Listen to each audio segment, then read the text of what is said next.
I think where are we right now? I think it's oversold. So I would expect that Bitcoin will be much higher by the end of the year than it is right now. But, Bitcoin has a way of making fools of all of us when we try to forecast its 12-week move or 24 or 2-week move. It's a bit above my pay grade. So long term, I am bullish. Near term, I'm also bullish. And in the intermediate frame, I'm sure there'll be a lot of unexpected surprises due to unexpected developments that none of us can anticipate. Saylor starts with a critical distinction. Short-term predictions are unreliable, but long-term trends are where conviction lives. Bitcoin, he argues, has already demonstrated extraordinary growth, roughly 37% annualized over the past 5 years. But as the asset matures, that growth will naturally slow. Still, even if it declines toward 20%, the blended return over decades remains incredibly powerful. The key takeaway? Bitcoin is transitioning from a hyper-growth asset to a maturing financial powerhouse. And while Saylor acknowledges that Bitcoin can make fools of anyone trying to predict short-term movements, he remains confident that both near-term and long-term trajectories point upward, especially given current market conditions where he believes Bitcoin is oversold. I think it's going up. Like I've said, I've got a 21-year view. And my 21-year view is that over the course of 21 years, it's going to average about 29% ARR.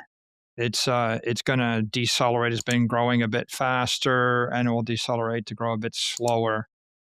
I think the past 5 years is like a 37% annualized growth rate. So if it moves from 37% down to 20%, you'll get some blended rate. You'll get a blended volatility. And I think where are we right now? I think it's oversold. So I would expect that Bitcoin will be much higher by the end of the year than it is right now. But, Bitcoin has a way of making fools of all of us when we try to forecast its 12-week move or 24 or 2-week move. It's a bit above my pay grade. So long term, I am bullish.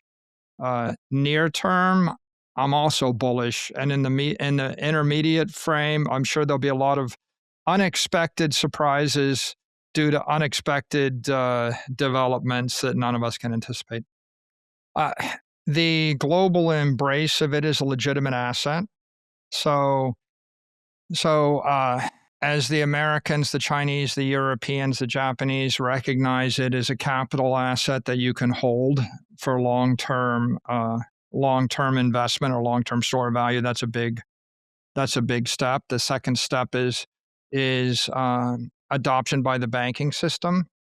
Right now, the Basel rules heavily penalize a bank from holding Bitcoin. I think if they normalize that so that banks aren't penalized for holding Bitcoin as collateral, I think that would be a big step forward.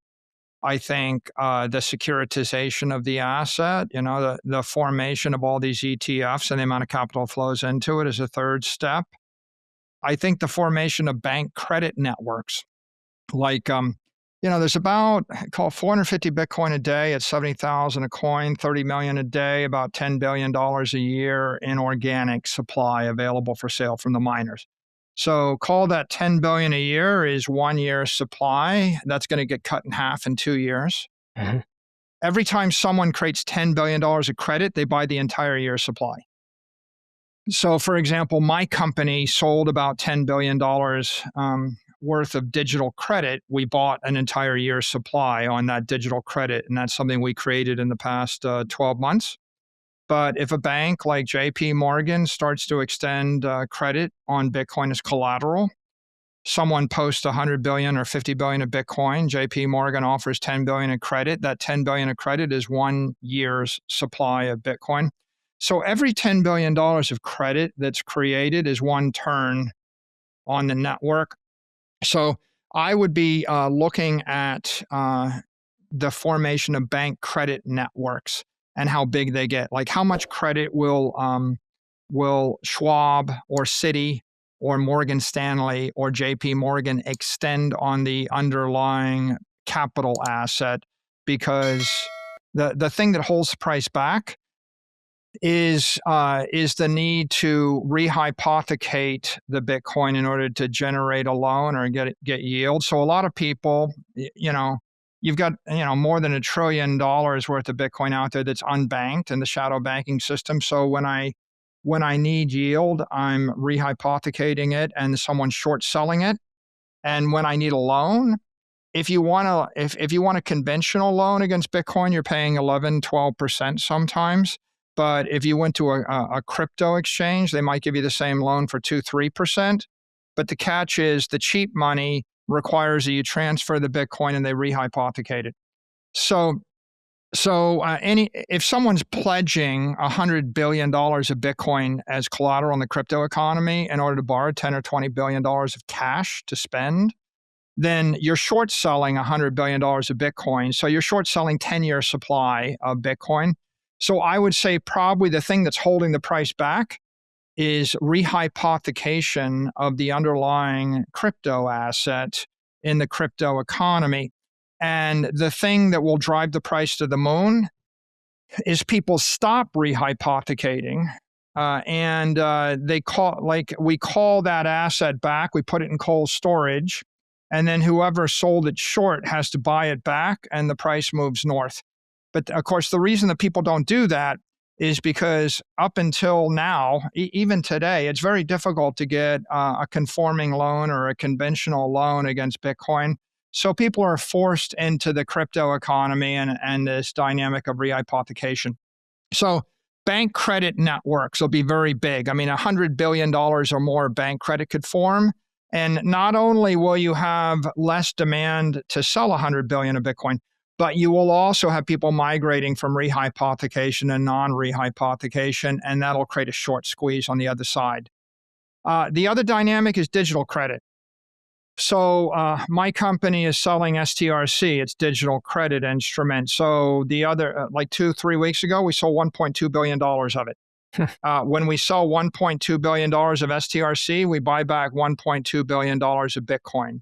And that week, we bought 5 Bitcoin for every Bitcoin mined, or some insane amount. If we sell $10 billion of stretch in a year, we're going to buy the entire supply mined by the miners.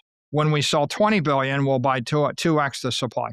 So the formation of those digital credit networks will facilitate a huge amount of capital flowing into the system as well. So I would be looking at all those things. And I mean, the last thing is just volatility in general, because as the volatility in the asset comes off, the creditworthiness of it increases, and then the willingness of conventional TradFi banks to extend credit against it increases. And, if you want a simple analogy, it's like you live in a city, and on one side of the street, it's kind of scary and dangerous, and you have to buy the houses for cash, and there's a lot of crime. And the other side of the street, it's totally safe. There is no crime. And you can get conforming loan from Fannie Mae or Freddie Mac with, a 20% or 10% deposit, and the government insures the loan. And then you ask the question, what's the difference in the price of the houses on one side of the street versus the other side of the street? So when people feel safe and the conventional banking system finances the asset, the price of the houses skyrockets. So it's not good for the first-time buyer, but it's really good for the owner, right? And so that's the pro and con of these sort of things. Saylor outlines a clear evolution in how Bitcoin integrates into finance. One equity phase, public companies holding Bitcoin on their balance sheets, to bond phase, convertible bonds tied to Bitcoin exposure, 3 credit phase, current stage, scalable credit instruments and yield products. And this third phase is the most powerful. Why? Because credit markets are massive compared to equity markets. We're talking about the potential for tens of billions per month, eventually hundreds of billions flowing into Bitcoin. That was the equity stage, when you had a lot of public equities, backed by Bitcoin. And now we're in the credit stage. Well, actually, there was a middle stage. First, we did equity, and then the middle period was bonds, convertible bonds. We became the biggest issuer of convertible bonds in the world, and we maxed out that market. And now we're in the credit stage where you're seeing the formation of credit instruments like STRC or SATA. And that's really tapping into pure fixed income. And I think that that's actually got much greater legs. Like this idea that I'm going to convert a highly volatile 30 ARR asset into a non-volatile 10 ARR asset, right? That's a very, very powerful idea. And there's no reason why they can't be billions a month and then tens of billions a month and then hundreds of billions a month.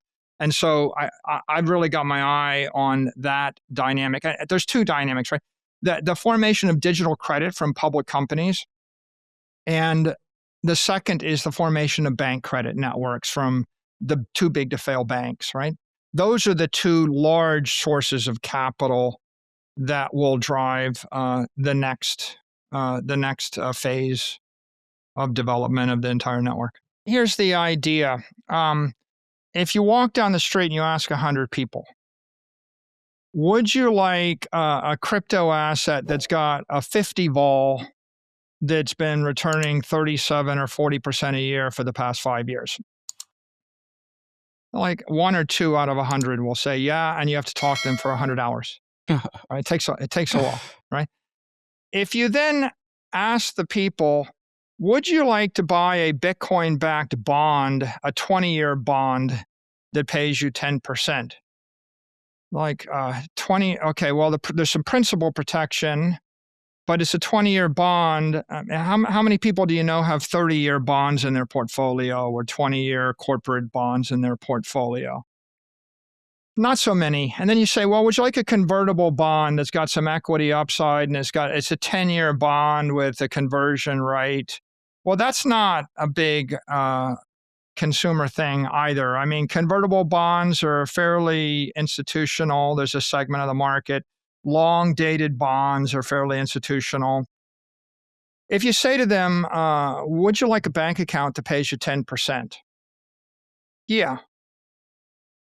And then, would you like a bank account that pays you 10% where the tax is deferred and you don't pay city tax, state tax, or federal tax until you sell, the underlying instrument? Well, so maybe the 10% is deferred for a decade.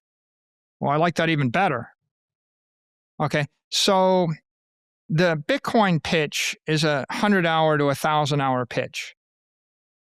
The other instruments we created were convertible bonds. The problem with the convertible bonds are they're 144A bonds over the counter. And what that means, that's a euphemism for it's illegal for you to buy them. Okay, it's like you can't buy them, right? A retail investor cannot buy a 144A bond. I mean, it's literally illegal. Okay, so you figure that maybe coming up with a security to sell that's illegal for most of the public to buy isn't the best marketing idea. So then we went to this idea of IPOs, and the first was Strike, the second was Strife, the third was Stride, Stretch was the fourth, Stream was the fifth, by the way. But the idea of Strike was a convertible preferred stock that pays you a dividend and with a conversion rate. And it's okay. It was a great transition from convertible bonds, and the retail investor could buy it. But it's like, so I'm giving you 10% instead of 5%, but the principal value can change plus or minus 2, 3, or 4% a day. If you're a normal risk-averse retail investor, or you're just a normal corporate treasurer, you don't want to get paid 5% more per year if the principal might trade down 5% in a week.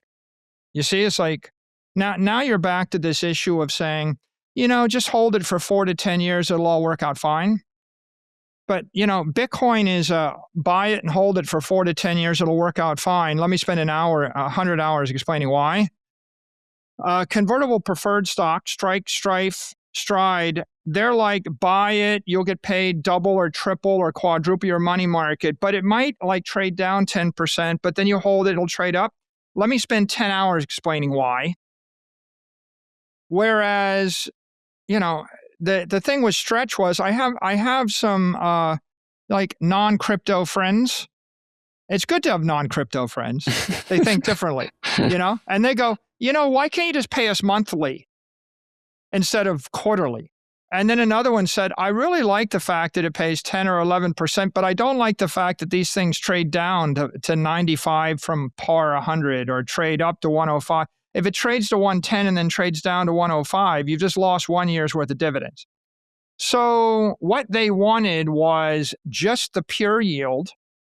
I don't want the duration. I don't want to wait a decade. I don't want, by the way, duration is a benefit to a professional credit investor.